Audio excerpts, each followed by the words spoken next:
Qui se passe au ministère des Affaires étrangères. Monsieur Papi Diosso, bienvenue. Merci, Monsieur David Kilolo. Bonsoir à tous les téléspectateurs de la Télé 50. Bonsoir à tous les communicateurs du changement pour la nation. Nous sommes là ce soir pour décrypter l'info politique. Voilà, l'info politique, il y a les moniteurs, il y a d'autres médias qui ont alerté sur ce qui se passe au ministère des Affaires étrangères. Et vous êtes tombé sur ce dossier. Exactement, Monsieur David Kilolo. Une situation calamiteuse se passe au niveau du ministère des Affaires étrangères, comme vous venez de le dire. Nous sommes des leaders d'opinion. Chaque fois que nous sommes des passages, les informations nous parviennent comme la pluie. Quelle est cette situation?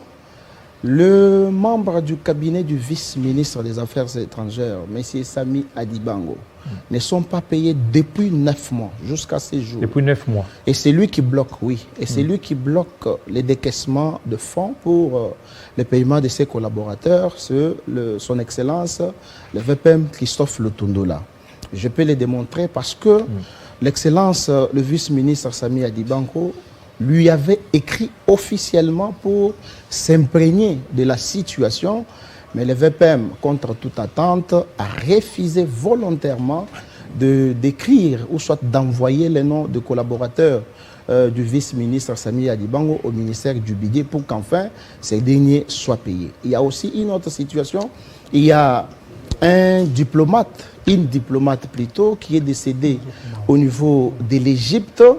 On a fait les démarches, le VPM n'a pas voulu exactement payer cet argent-là pour les rapatriements. Enfin, le Premier ministre a lui-même payé l'argent pour les rapatriements d'une diplomate. Et au moment où nous parlons, M. David Kilolo, il y a un autre diplomate qui est décédé et dont son corps reste à la morgue au niveau du Portugal. Et ça qui bloque, c'est toujours le Lutundola. C'est toujours le VPM, c'est que je parle. C'est lui qui bloque.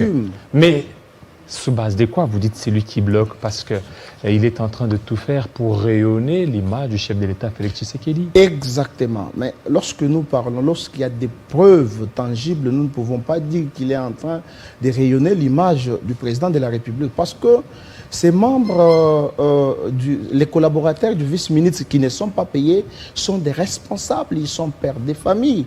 Quand ils font 9 mois sans être payés... 9 mois. 9 mois, je dis. Alors que ceux qui sont aux affaires étrangères sont payés. Vraiment, ceux qui sont dans les cabinets du VPM, ils sont payés. Mais est-ce que c'est lui qui paye? Est-ce que c'est lui... C'est lui qui envoie les noms. Est-ce que c'est Lutundola qui paye ou bien c'est le gouvernement? C'est lui qui envoie les noms au ministère du Budget. C'est le gouvernement.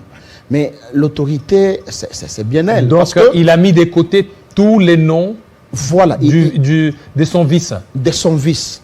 Soulevant une hypothèse. Qu'est-ce qui se passerait là? Soulevant une hypothèse selon laquelle le vice-ministre n'a pas droit de nommer les membres du cabinet. Or, dans les décrets fixant la nomination de membres des cabinets, dans les cabinets ministériels, c'est dans ces décrets, et on reconnaît quand même que le vice-ministre a droit à 20% des collaborateurs au sein de son cabinet. Mais voilà maintenant. Donc pour le moment, lui, il n'a rien nommé jusque-là. Lui, non, il a nommé, il a ses collaborateurs dans le 20%. Mais seulement le VPM ne veut pas payer ses agents ici parce qu'il semble-t-il qu'il n'y a pas de bonne relation entre les titulaires et c'est quoi? C'est dû à quoi? Là, nous devons également descendre sur le terrain pour savoir. Ils sont tous d'un même parti? Je ne crois pas qu'ils sont de même parti parce que le vice-ministre doit être du parti de l'excellence Pius Mwabilou. Pius Mwabilou. Donc ils ne parviennent pas à s'entendre. Ils sont tous de l'union sacrée. Ça, c'est l'union sacrée contre l'union sacrée. Exactement. Bon, vous savez. Et vous, en tant que communicateur, qu'est-ce que vous faites? Vous prenez déjà la position. Je vous ai toujours dit, M. David Kilolo, nous ne sommes pas comme le régime passé. Nous, quand il y a les c'est facile de nous parler du les régime dénonçons. Passé. Non. C'est facile. C'est un exemple pour faire comprendre à l'opinion que nous, communicateurs, nous faisons un travail autrement. Quand les choses ne marchent pas, nous les disons à ciel ouvert. Quand ça marche, nous disons que ça marche. Voilà la meilleure façon de travailler. Donc, et vous êtes entré en contact avec ceux du vice-ministre aux Affaires étrangères qui ne sont pas payés. Qui ne sont pas payés, je suis descendu. Pendant 9 mois. Je vous dis 9 mois, j'ai le preuve. Donc depuis qu'ils sont au gouvernement. Voilà, impayés. Impayés. Jusqu'à maintenant. Je voudrais aussi demander aux conseillers. Donc le vice-ministre est en train de vivre les calvaires. Exactement. Je voudrais aussi demander la question que je pose. Peut-être qu'ils sont en train de me suivre, ils vont passer pour les droits de réponse. Que les conseillers financiers du VPM Lutondoula nous disent dans quelle banque ces fonds-là sont maintenus. Parce qu'ils sont en train de dire que les fonds sont déjà là, mais c'est dans des banques. Mais dans quelle banque? Ils vont nous dire. Parce que ces gens sont quand même les responsables de la famille. On ne va pas prendre tout un vice-ministère en otage parce qu'il y a des acquaintances avec les titulaires. Vous êtes communicateur. Il y a aussi toujours au sein de votre famille politique cette motion contre le ministre de l'économie. Va-t-il tomber, oui ou non? Mais c'est David Kilolo. J'ai dit à l'opinion, et je l'ai toujours dit dans tous les médias où je passe, je suis Maître Papi Diosso Ngandoumen de la Bunda, prophète politique, actuellement coordonnateur du collectif des communicateurs du changement pour la nation. Une motion de défiance a été initiée contre le ministre de l'économie, Jean-Marie, qui a montré toutes ses limites. Vous savez, aujourd'hui, Jean-David, il y a d'ailleurs un journaliste qui passe à la télé avec toute une valise. Il prend une petite quantité. Ce ne sont pas les Indo-Pakistanais qui sont en train de tout faire pour... Voilà. Non. Est-ce que ce ne sont pas eux qui veulent à tout prix que le ministre puisse tomber? Ce ne sont pas eux. Il n'y a pas une main derrière ça. C'est ça même le travail d'un député.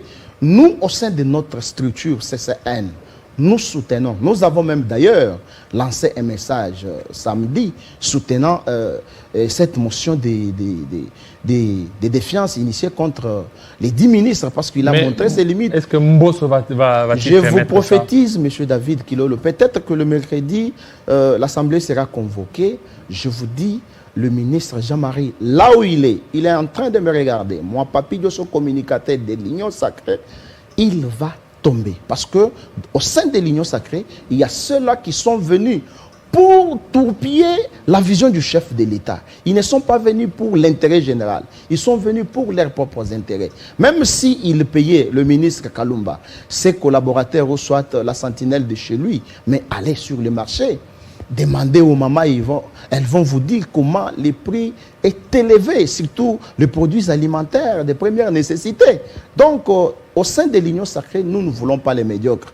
Nous disons au sein de notre structure CCN que tous les médiocres dégagent. Et donc, j'encourage et je demande aux élus nationaux d'accompagner l'honorable Eliezer Ntambwe dans cette démarche pour qu'enfin ces ministres puissent dégager.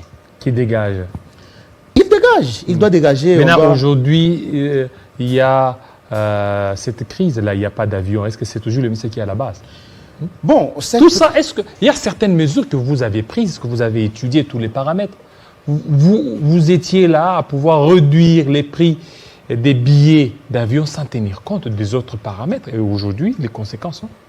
Mais parce que nous avons aussi suivi une tranche d'un groupe de communicateurs se faisant de l'Union Sacrée, alors que c'est un groupe de jeunes du mouvement Balai Citoyen qui sont passés à la télé pour soutenir enfin le ministre en disant qu'il y a la baisse des prix d'avion, ainsi de suite. Et donc, M. David Kilolo, ce que je peux vous dire, c'est que le ministre Jean-Marie est incompétent. Il doit dégager. Ce n'est pas quelqu'un qui aide les chefs de l'État. C'est une personne qui fait à ce que la population puisse haïr les chefs de l'État. Parce qu'il ne travaille pas bien. Imaginez-vous, si vous descendez sur le terrain, vous allez voir des choses terribles. Et ça a donné même le courage. Mais il n'est pas les seuls, il n'est pas les seuls à ne pas être à la hauteur. C'est ça ce que je vous dis. Dans notre message, nous avons dit ceci. Nous invitons l'IGF de faire son travail comme il se doit dans ses attributions pour détraquer tous les membres du gouvernement qui ne travaillent pas pour l'intérêt général. Nous l'avons bien dit lors de notre communiqué du samedi. Donc, tous ceux qui ne travaillent pas pour l'intérêt général et aider le président de la République... Et vous tenez coûte que coûte que Jean-Marie Kalumba tombe. J'ai dit, je suis un prophète politique, je reviendrai sur votre plateau. Jean-Marie va tomber. Il va tomber. Il va tomber. Et vous avez toutes les informations sur lesquelles il tombera. Mais je suis un leader d'opinion, Jean-David. Je suis un leader d'opinion, j'ai les informations. Et d'ailleurs... il n'y a que 70 députés seulement. Au courant de cette session, nous serons... Non, il y a d'autres députés qui vont signer cette... Il y a d'autres députés qui vont signer. Ils vont accompagner Honorable Eliezer. Nous militons à ce que le ministre Jean-Marie tombe. Même si ceux-là de sa famille politique les soutiennent de part et d'autre, mais nous, en tant que communicateurs, parce que nous ne voulons pas, surtout moi, coordonnateur Papi Diosso, je ne veux pas qu'un jour, mon président Félix Tshisekedi dise que je manquais 15 personnes à mes côtés.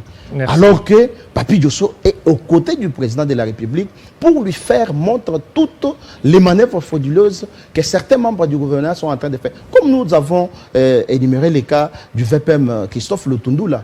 Imaginez-vous qu'il y a un corps d'un diplomate 3 mois à la morgue au Portugal. Il y a une autre diplomate qui est décédée en Égypte. Le VPM a détourné cet argent, je pèse les mots, et il faudrait que les premiers ministres puissent envoyer de l'argent pour que ces corps soient rapatriés. Ce que j'ai dit, c'est fondé même là où merci. le premier ministre m'entend. Vous l'avez dit, voilà. Ça c'est une redite. Merci. Exactement. Merci à vous, monsieur Papi. Mais nous allons recevoir un député qui, on ne sait pas, est-ce qu'il fait partie de ceux qui ont déposé une motion contre le ministre ou pas. Il a même été arrêté. Nous allons le recevoir tout de suite.